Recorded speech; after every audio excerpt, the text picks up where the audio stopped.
So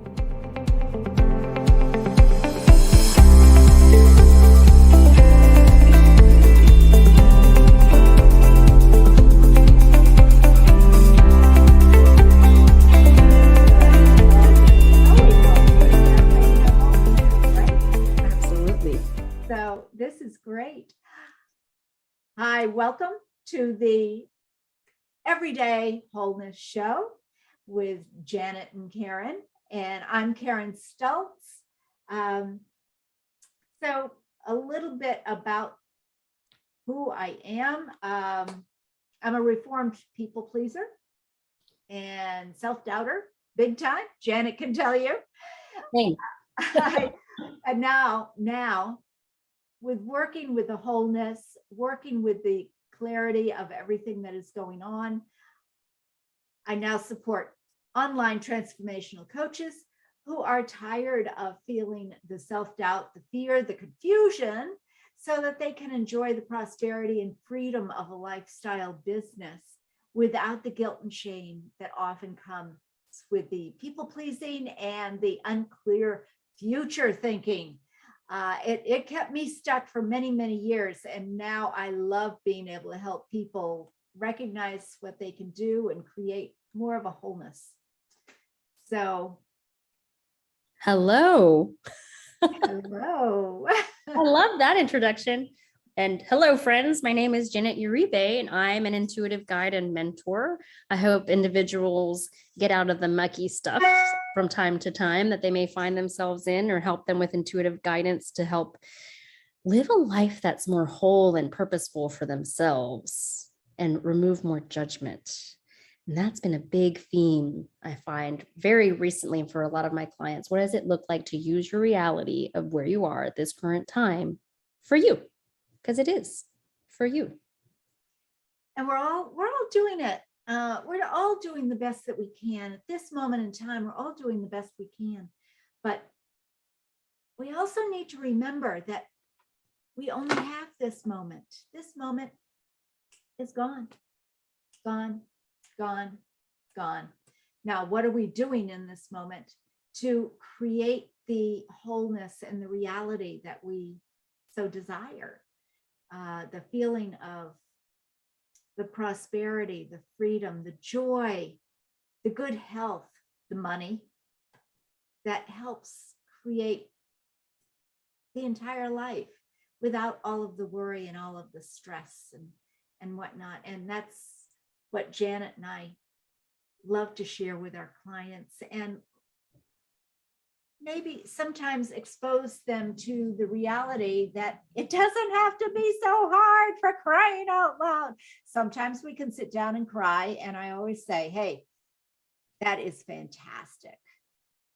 Because when you get down to that point of dissolving into nothingness, into the tears, the desperation almost, that is when transformation occurs.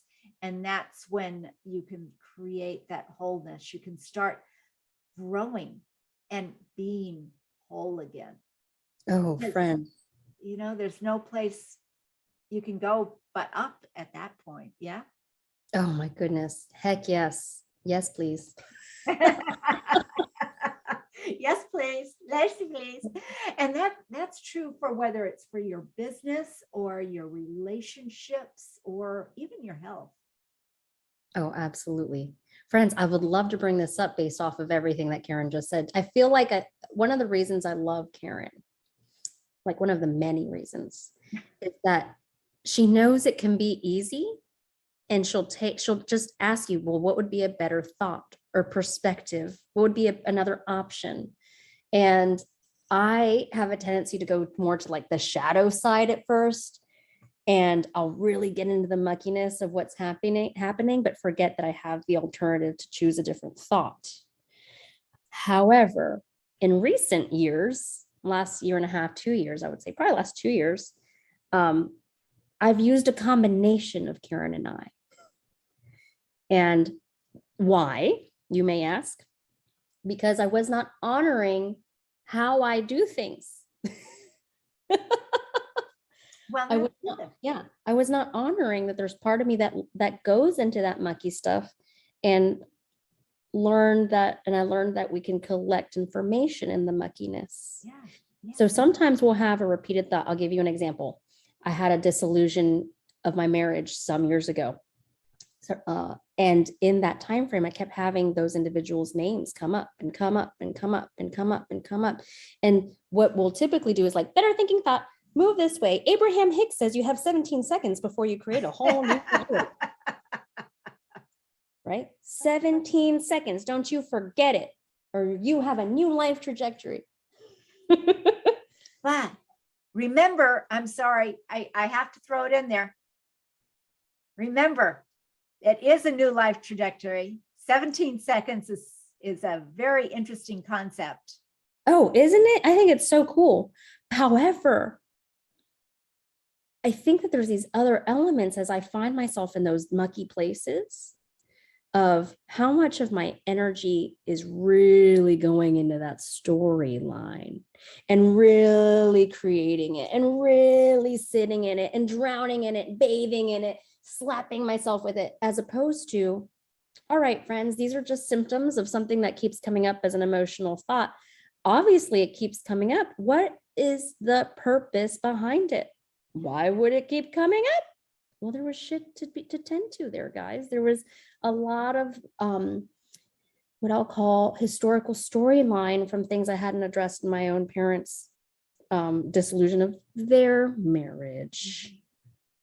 And the current actors in my play that related to my disillusion of my marriage were just symptoms of that. So I wasn't even that angry or anything or overly like miserable over the current circumstances. The pain that I felt was so much deeper. And then when I started to realize, oh, it's my little girl, it's the child self, it's the teen self that was going through that turmoil. Oh, things started to really be more clear. However, sometimes things will linger longer, right? We all hear the onion.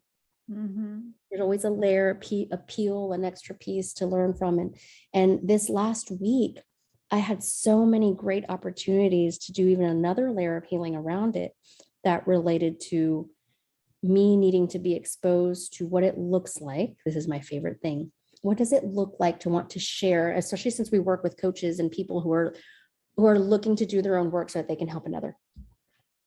What does it look like when we're pushing something too fast, or we're forcing something that has one vibrational thought, perspective, and idea, and the person that we're menteeing or coaching or assisting or guiding is not ready?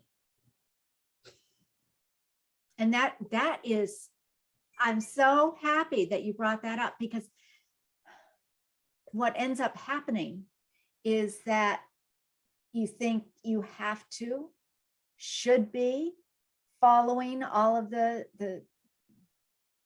gurus that say this is the only way, this is what you have to do in order to be successful.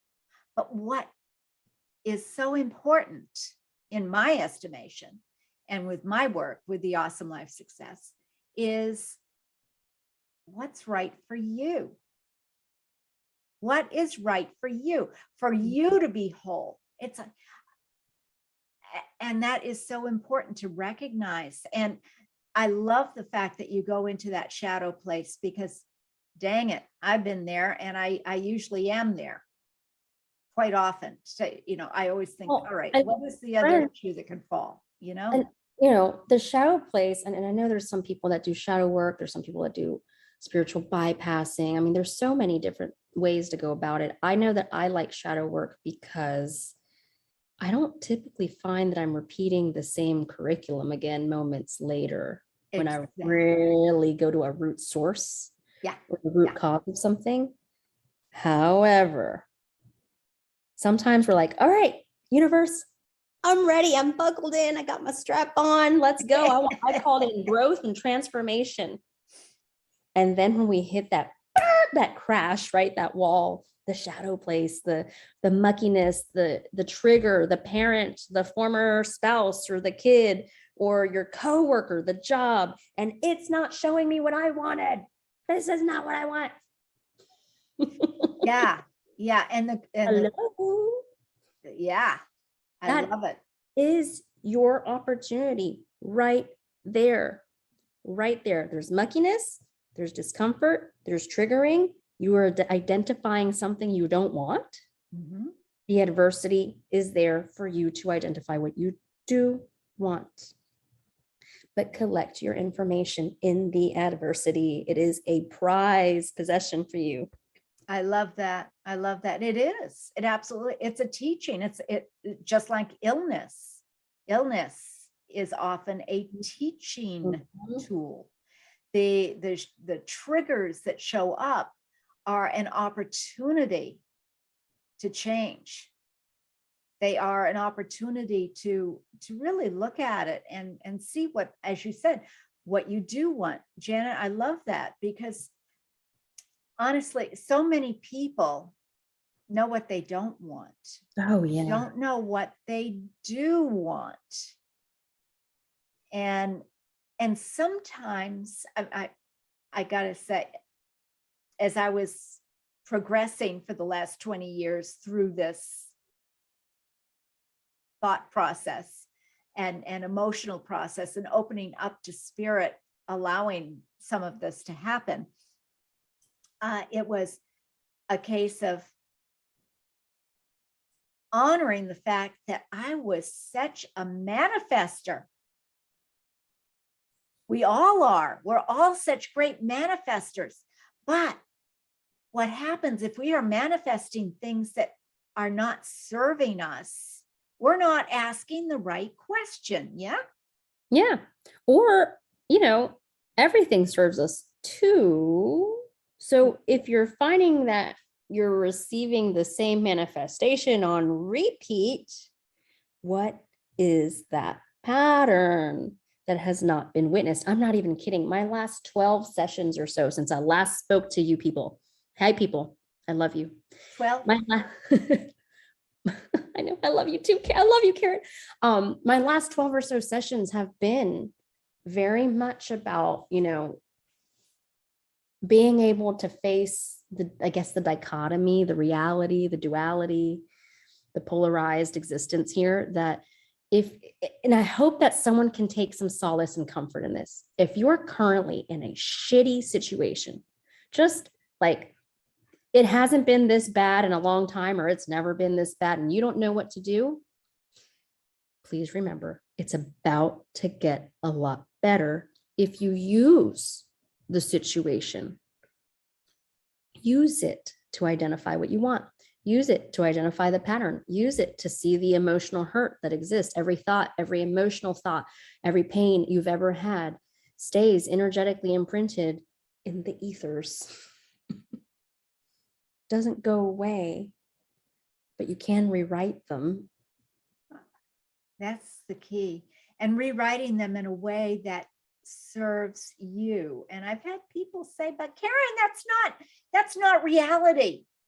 I mean, I have stuff going on all around me that I can't control. I can sit here in la la land. This sounds really woo woo, and we can sit here in la la land and I can say, yeah, I'm whole. I've got everything I need, but there's something missing. Yeah, I know. And I have moments too, and I'm sure Karen does too, where we're like, all right, God. I mean, I'm a badass guy. So I'll sit there. I have flipped off the universe and God and all the angels, archangels, your moms, your dads, like just name it. I have insulted everybody. Okay. They think it's funny. I know they're laughing at you right this second. I can, yeah, absolutely. And that's what I love about you, because I remember Janet was talking about her mentor, and I always think of Janet as my mentor as well in many ways. And what did you say? You have the gentlest bitch slap. You may have gotten that from your mentor, but I think it's yours, girl. So. It's mine. The thing is, that's how it's so funny you say that. That is how I address her on a regular basis. First, I'll be like, you just blew my effing mind. And then the very next thing that will happen is once I hear my truth. By the way, my mentor functions as a telepath and a remote viewer and so on and so forth. So she can help instigate you to your own truth. And my truth today might not be my same truth next week or in 20 years from now. Oh, I love that. I love that you brought that up because that is so true. Yeah. Truth is perspective, isn't it? Yeah. And when you change your perspective, you change your truth. Yeah. It's so true. But anyway, friend, yeah, when she brings it, she does it in such a way that proves ownership of you created this. She doesn't even have to tell you created this. She proves the steps and the thoughts and the ideas and the perceptions and the manifesting and all of the things and the traumas and the choice to not let go and so on that lead to that moment that I just start laughing, like blowing my effing mind. It's just the most loving bitch slap I've ever had in my whole life. And you're learning well, and this is what you're doing as well, my friend. This is what you're doing as well, and it's wonderful. It is fun. I will say that sometimes I view this roller coaster ride as fun. Yeah. Sometimes I can watch something happen in lifetime and be like, oh, what's this showing me? But then, holistically, humanly, I can witness something happen to one of my kids and lose my bleeping mind. Okay. Yeah. Like, that's it. Done. Hands down. And I'll get real sassy and be like, I quit. I don't even have to be here. And then I'm like, oh yeah, but I want to be here. I did sign on for this. I did know that it came with emotions and adversity and requirements of using the restroom and feeding the body and nourishing myself. Oh wait, I remember. I remember, yeah, I had a contract, and when you have a contract, some things don't always go well, but you find a way to make it work. I think that's the thing. Find a way to make it work. Find a way to make it work. Ultimately, we all came here for that very reason. And there's a level of doing the work that's something else out of my last several sessions I've been having. There's a mix of everyone there. There's something like, sign me on. I'm here to do my homework, pen and paper ready. But the thing is that the homework's beyond the pen and paper. You can have all of the spiritual knowledge, ladies and gentlemen, and those who do not identify with a gender. You can have all of the spiritual knowledge. You can have it committed to your cognitive brain. You can have it. But if we aren't learning to integrate it and walk in those pieces in a way that serves self in the current curriculum you are in right now, where you are right now, sometimes you want out of that now, you're going to stay in that now a little bit longer. If you weren't meant to stay in that now a little bit longer, you wouldn't be there. Oh, I love that. Yeah. Yeah. And everyone moves at their own pace, doesn't it? And that's what this wholeness show is about, is recognizing that we're all bits and pieces from, we have a puzzle piece up here. We are a puzzle. Yes. And I talking about that, what just popped in my head, my son gave me a jigsaw puzzle. Now, a lot of people love jigsaw puzzles. My grandmother, I always remember her with a jigsaw puzzle set up on a table in the living room. And that's what she did. It calmed her mind, and it created some creativity and being able to do it. I love this jigsaw puzzle because the thought process that went into it from my son and his lady, it was so nice, and it serves my heart. And I love it, love it, love it. With that said, I pulled it all out. And these jigsaw puzzles, I don't know if you've ever seen them, Janet, but these jigsaw puzzles have animal shapes. Oh, yeah. So I have, it's a fox, and I love fox. So it's a fox puzzle, but it has little elephants and little giraffes and little rhinos and dogs, and it has and it's so cool. And I get distracted looking at all of these cool animals in there and say, where does it go? I don't friggin' know where the friggin' thing goes. So it's my puzzle is all laid out there. And when I look at it, it just makes me happy because of who gave it to me. And I think sometime I'm just going to give myself permission to sit down, not long enough to get frustrated, which is what I usually do with puzzles like that, but just to see where I can go, just to see what might happen if I actually focused on this. Worst case scenario, I wait until my son and his lady come in a couple of years and, and they can put it together for me. But it's, there's so much that goes into it to feel that wholeness. And I look at the puzzle as an opportunity to change my thinking, to change the neural pathways to something that is a little unusual for me. I mean, I have my Sudoku, I have my needlepoint, I have reading, I have walking, but this opens up different neural pathways. Yes. To help me be wholer. Wholer, is that a word? I don't know. Actually, I love that you're saying that. I actually work as an intuitive teacher, a reading interventionist. And when I have children, and it's so neat because a lot of my kids that come to me have abilities. Sometimes their parents don't know. Some of you parents are finding that out for the first time. Surprise. Well, you know what? We're all star seeds, they call them, I guess. And anyway, go ahead. But yeah, when they have mental blocks, difficulty, or perhaps sometimes even trauma around learning to read, because the systems are, yeah. Every child's brain is so different. I will integrate play into the reading process. I will integrate movement, dexterity, hands, creating letters through the fingers, textiles, just to trigger another part of the brain, both to help remember what we're learning, but also to remove the anxiety. So it's really amazing when you think about it. It's that 17-second doom or gloom. I cannot tell you guys out there how many times I have gone well beyond those 17 seconds. And before you know it, the universe is like sending in grenades and bombs. Like it's crazy. And you're like, there's no way this is happening. There was like a couple cancer diagnoses in there. Like it was crazy. But I had not learned to take ownership of, one, I chose to be here, two, I was writing the story, and three, I'm manifesting at all times.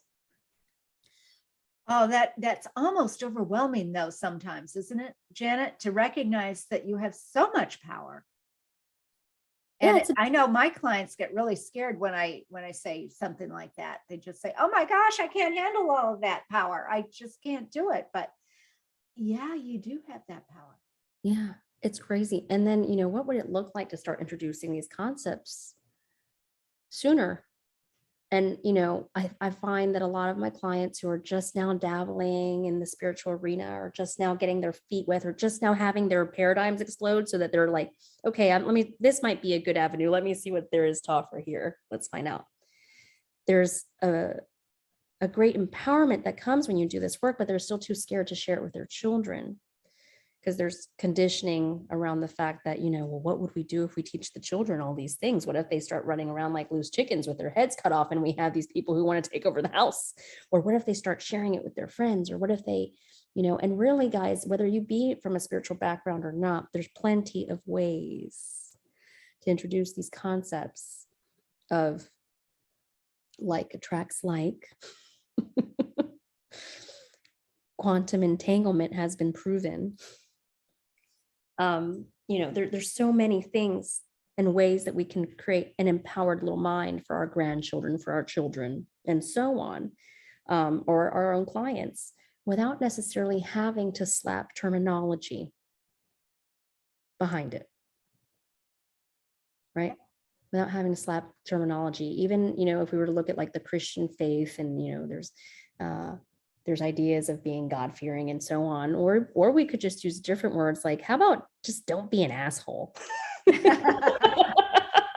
a great principle to live by. Don't be a jerk. Come on, let's be, something else. God-fearing, don't be a jerk. Yeah. And honestly, the way I look at it is when you are in tune with, if the word is God or spirit or universe or whatever, when you're in tune, you can't be a jerk unless you really work at it.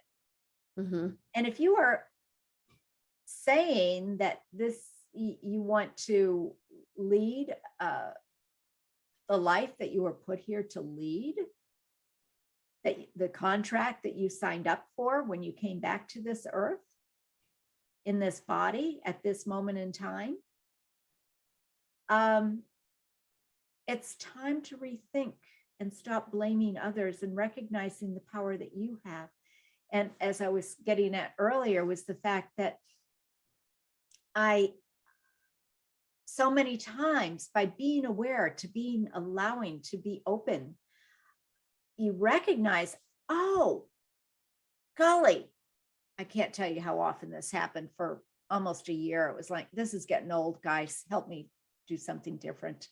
Because I put the message out there, I put the request out there, the request showed up, and I'd look at it and say, yep, that's exactly what I asked for.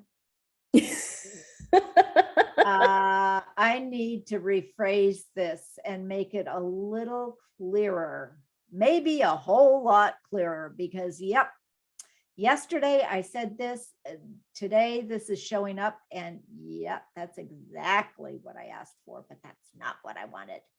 Oh gosh, friend, I've done that many times.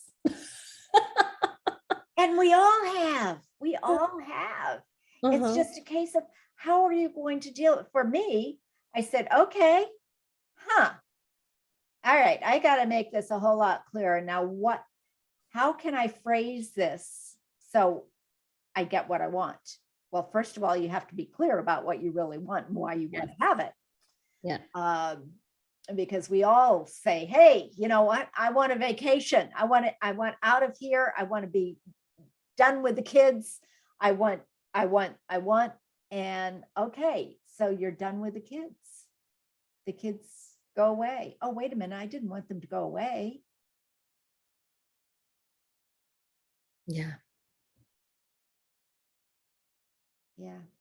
So always also looking at how you phrase things, Mm-hmm. the reason behind it. And it takes practice, but just like riding a bike, it can become a normal, just like walking can become a normal. Yeah. And keep in mind, it is the not getting it or the adversity or the experience of its exact opposite that helps you create the level of detail behind what you truly want. Mm-hmm. Yeah. And so once you get into that and you really start applying the semantics to it, you're looking at your entire life with a whole deeper level of detail. Yeah. Of what will fulfill you. Keep in mind, it's what the universe wants of us and asks for us. We're here to self-actualize, and we're here to really bring in the soul self actualizing all self here in this physical reality. And doing that also requires the universe being like, oh, okay, she remembers who she is, or he remembers who he is, or we remember who we are. Oh yeah, that resonates. Oh, this is it. Here it is. This is a piece. It's real interesting how that works, because, you know, we get so conditioned to the physical aspects of things, right? How many times have you gone to this is great. I love using the drive-through when they come up with this. How many times have you gone to the drive-through and you place your order? Janet loves to place way too many details in her order. So then she doesn't get what she wants. It's not that I can't have it. It's just that I have attachment. I have attachment that, oh yeah, they always add pickles. I'm going to make sure I tell them 20 times not to add pickles. 20 times, because I don't like pickles. Don't you remember, God, universe, source, angels, everyone in between? I don't like the pickles. And I had such energy behind the fear of getting pickles on my sandwich that I think that one time I got my sandwich and it said extra pickles. Well, you know what? You get what you focus on. And that's what I was focusing on, rather than just stating, and no pickles, please, and just leaving it at that. Yeah. Placing your order, And by the way, and in the knowing of, I don't like pickles because I don't like that little sour taste that they have. And they taste weird, even weirder to me when they touch the bun. Just like knowing things about myself made it to where I don't think I ever got pickles again. Who knows? Now that I'm bringing attention to it, maybe I will. But Well, no, you're bringing attention to it as a learning experience. And once you just said, okay, like you say, drive through, you put in the order and you expect it to come out right. yeah, you expect it to come out right. And if it doesn't come out right, as the person with the pickles, because you would put, I don't want pickles, so you get extra pickles. Yeah. That is where you can say, all right, and I always give 3 tries because you can't control other people, right? 3 tries. No. All right, so this is a convenient drive-through. I will try it one more time. No pickles. No pickles. For me, it's my husband doesn't do onions, so no onions. Sometimes the onions show up. Okay. That takes time away. What are my options? I can stop. I can go in. I can tell them, I specifically asked no onions, and you put down extra onions. That's not my doing. That's your doing. I want a replacement. So you wait and you get your replacement. That's what option number 1. Number 2, you could scrape them up. Or number 3, he could give them to his wife who loves onions. You know, three options, 3 possibilities, always 3. And well, actually, it just popped up into my head this morning. I like to give people 3 chances, and I hope people will give me 3 chances if necessary. Hopefully, by the second time, everything is cool. But you run into somebody and they are in a bad mood, or they're really nasty, and you say, that's a jerk. That's a total jerk. I don't want anything to do with them. I'm going to walk on the other side of the street rather than deal with that. And I like to give it an opportunity to, what else is going on? That's always a question that I have. And I love questions. So what else could be going on? Well, they may have just been yelled at by their boss. They may not have had lunch. The hangry. They may be hangry. They may had a fight with their spouse. Yeah. Or their kids may have been late for school and you're just totally stressed out and you haven't been able to calm down yet. Any number of things could be going on. I don't know what it is. So give them another chance. And if it's better, give them a 3rd chance. And that's always seemed to serve me. And what happened this morning, as a matter of fact, very simple thing of having the snow tires changed on my car. And because I live in Maine, we need snow tires in the wintertime now. Yay, I can have them off. I'm so excited.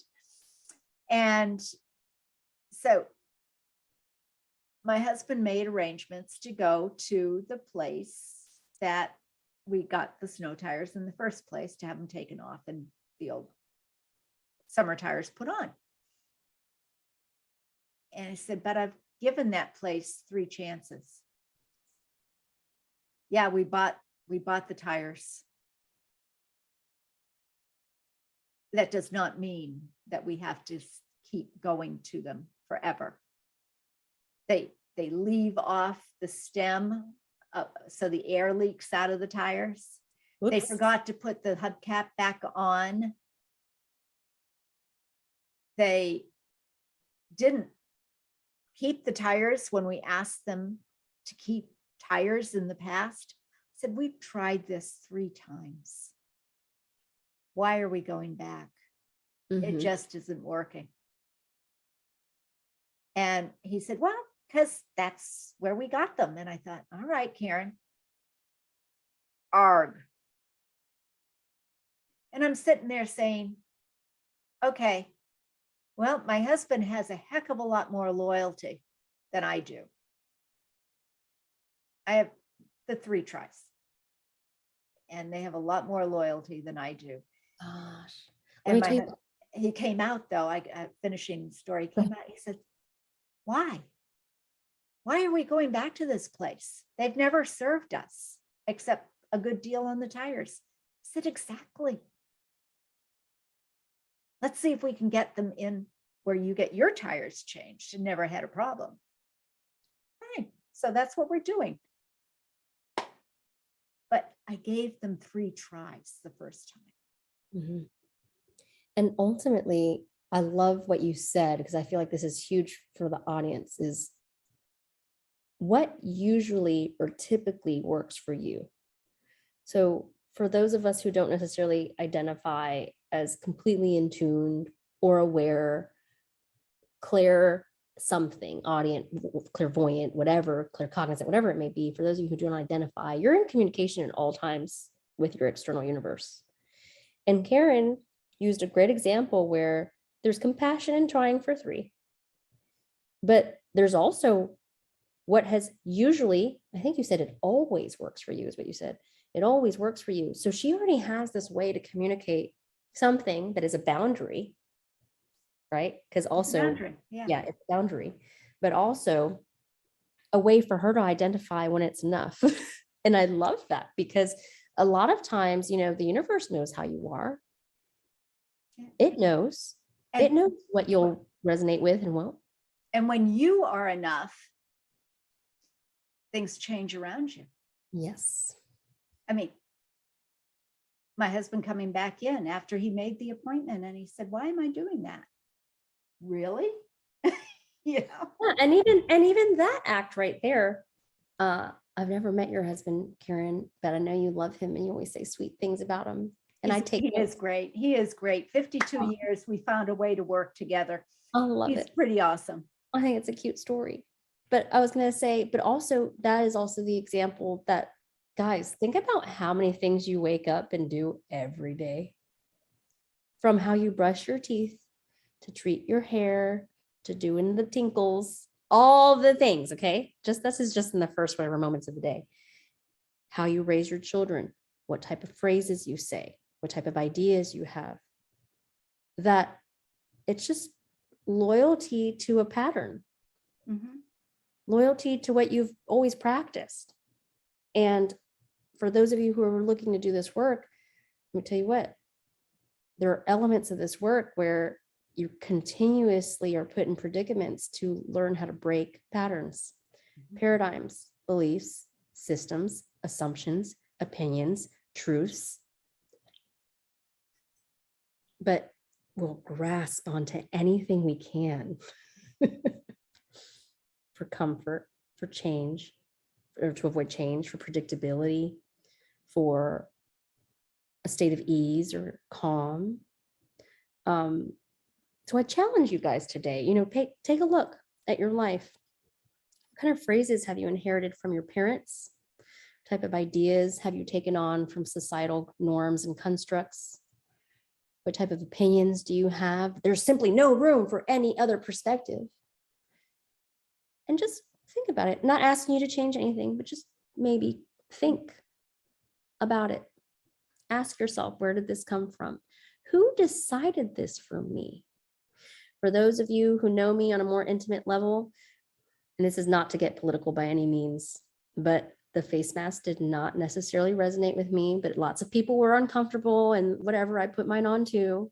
And one day my friend was real mad about it. And I was like, whatever, lady, I can't believe you're more mad about this than you are about bras. Like, I just, like, you're more mad about this than bras.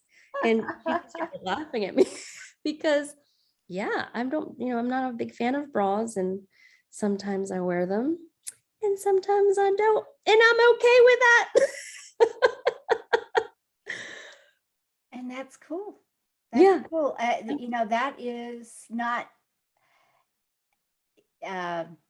necessarily not showing respect for somebody else's health. exactly. Exactly. So again, not to get political, not going in there, No, no, with no. my own beliefs around it, but the idea being, you know, excessive constricting things don't resonate with me. Yeah. Well, that's it, isn't it? And And finding a way around it. yeah, and think about how many of us on the world today one day decided, yes, the brassiere is the new way to dress. This will be a part of our wardrobe from now until forever. Maybe, maybe not. There might be some other rebels out there like me. But the idea here being, friends, how many things do you do every day that don't resonate? I can't sit like a lady at the table. Karen knows this. I can't do it. If you could see what's happening down here, it is not what most would consider appropriate. I always have a foot underneath me or crossed legs. A nice lady, a good lady, when I was growing up, had her ankles crossed, never her knees, with her hands folded in her lap. And no, that's not me anymore. Nope. No way. And when I broke my ankle, my husband said, well, you know, you always tuck your foot underneath your leg. And I thought, yeah. And your point is? Maybe you weakened your ankle because of that. Maybe. Does it make a difference? Maybe. Am I going to stop doing that? No, because that's how I'm comfortable. Oh, absolutely. However, sometimes we have to get uncomfortable, like you were saying. Yeah. And guys, I'm not telling you, hey, you know, society says we should drive within the lanes. Let's go see how other countries do it. Like, I'm not telling you to sit here and burn it all down to the ground, but I am just challenging you to ask yourself when you eat something next time, or when you go somewhere, or when you do something a certain way, where did that come from? Yeah. Yeah. Mhm. And it's kind of interesting what shows up. And sometimes it's absolutely awesome. Oh, yeah. I mean, I look at a bedtime prayer. It's funny, I was just telling my husband about this the other day, and how grateful I am to my mom, because I don't know if you've ever heard this bedtime prayer, Janet, but it's now I lay me down to sleep. Yeah, it's what I used to say to my kids all the time. And how did you say the prayer? Now I lay me down to sleep. I pray the Lord my soul to keep. The angels watch me through the night and keep me in their blessed sight. That, and my blessing was, now I lay me down to sleep. I pray the Lord my soul to keep. And in the morning when I wake, keep me well for Jesus' sake. Oh, that's cute. And I was shocked. I mean, I was married by the time I heard what that prayer normally is. And where I heard it were the adults around me who had gone to bed every night saying, now I lay me down to sleep. I pray the Lord my soul to keep. But if I should die before I wake, you know, and I thought, how many kids, they were terrified. They didn't want to go to sleep. They didn't want to die. And I think, if I remember, I researched it a long time ago. I think it came up when I was researching Ring Around the Rosie. And it did exist, right? It had its time and place for when historically individuals were more God-fearing, I guess, and also there was like bubonic plague and Spanish flu and so many other things where people were waking up to households where their children were not waking up. Yeah. Yeah. So I do know that there's a history in it, but the thing is, you know, it's not as common for us to see as many of our little ones leave present day. Well, that's it. And not giving them the terror. Yeah. And so I love what you do for your kids. And I really, going back to thinking about where it came from Mhm. and how grateful I am, because I was never afraid. I knew that my parents would always care for me. Oh, And, that's a good feeling. There were plenty of things that I could say screwed me up, but the fact is, we're never broken. We can always, we don't need to be fixed. We can always, we may have some faulty thinking going on, but that can be shifted to yeah. benefit you. Yeah. But we're never broken. We are exactly where we need to be at this moment in time so that we can grow, because the key is to keep growing, to make a difference for yourself and those around you. And the ripple effect that goes out into the universe is so awesome. That's all there is to it. It's awesome. It really is beautiful, isn't it? It really is. The ripple effect has been my favorite thing of this journey, because you can do your own work. And by the way, those of us who are in this arena of coaching and guiding other individuals, we know that you get really good at this when you do your own work. You have actual real life examples integrated into your walking, not just a knowing, but really truly how you walk every day. And it has been such just a pleasure and a joy to watch my closest loved ones, my closest like ride or dies, to have their own transformations and their own perspectives and their own difficult times as well before they hit that other side. I can watch it in a way that honors them wholly, knowing that even when they're in the thick of it, they're going to be on the other side of it. Or when they're on the side of it, knowing, hey, sometimes the thick of it comes too, but holistically, wholly. It's been real neat to watch. And watching others has also been helping me not so get so overly engaged when shit hits the fan over here either. 17 seconds. I've got my timer on, God. Yeah, exactly. I get 17 seconds to stay here. I don't have to stay here for 17 seconds. I can change. Yeah. I can change this. I got the power. I can change this. And if I choose to stay here for 17 seconds, that's something else again. And you know what? That's okay too. Uh-huh. That's it okay is too. There's a happy medium or mixture, and depending on the size of the catastrophic event, or maybe you just stepped on a needle, like it just depends. And any version of it is good. Yeah. It's for you. The size is for you. The length is for you. It sounds like we're making an ad for gentlemen. I'm so sorry. Oh,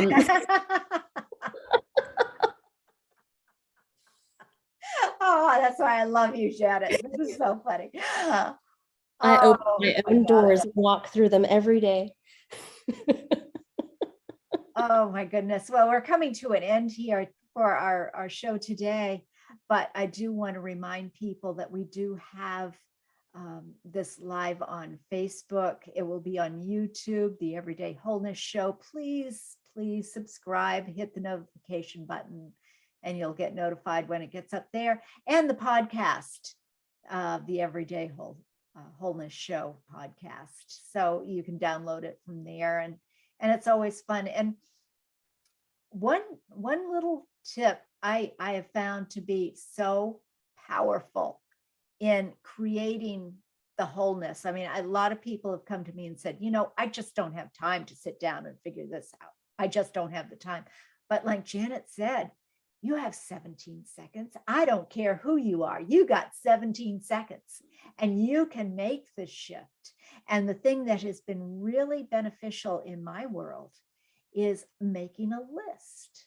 Very simply, making a list for tomorrow of the things that are most important. Ooh, friend, I'm giving homework out to all of my clients this week, and it is list based. So I love that you brought that up. Yeah, it Mhm. is. So not only, all right, so you may not get everything on the list, but if you have three top things, put a star next to them, three top things that you know you can finish tomorrow or today if you're starting it now. And then at the end of the day, that lifts the vibrational energy of I did it. Uh-huh. And I love making a list. My list got really, really long today, but it is so much fun because it's like, all right, I can do that. And while that's going on, I can really focus on this. Yeah, got that done. So it is so satisfying. I love it. Yes, I agree. To those of us who function from lists, I'll be honest, I used to be a list junkie. Oh, not me. My list, uh, but my list have kind of evolved over time because my projects are numerous. So as an intuitive, listen to this, guys, a good reason to do the work. I've lately just been telling the universe, like, bring me forward what's most important right now. Mhm. And oh my God, it'll like get slapped and dropped in your lap. And sometimes it's just like a gentle reminder, but sometimes it's like, and not explosions like that you have to clean up at work, but just like you can't deny what just came in your mind. And so I just get into that state of gratitude with the thank you. Okay, thank you. Oh, thank you. And it's been a lot. It's been real interesting. But I haven't given up on lists or anything. I still have them. Well, yeah, I never was a list person, but I found that the energy, the joy. So that is so key. I love it because we're different. Everyone is different. And what works for one person may not have worked for years, but give it a shot now. Give it a shot. If it doesn't work, great. We'll find something else. And it's all Absolutely. about options. I And love options. and identifying yourself. What is it that works for you? Or are we doing something because my father and father before him did it this way? And, you know, maybe that still works. But are you doing it because it was the father and the father before? Or are you learning what is best for you? What resonates for you? How can you work something for you? Yeah.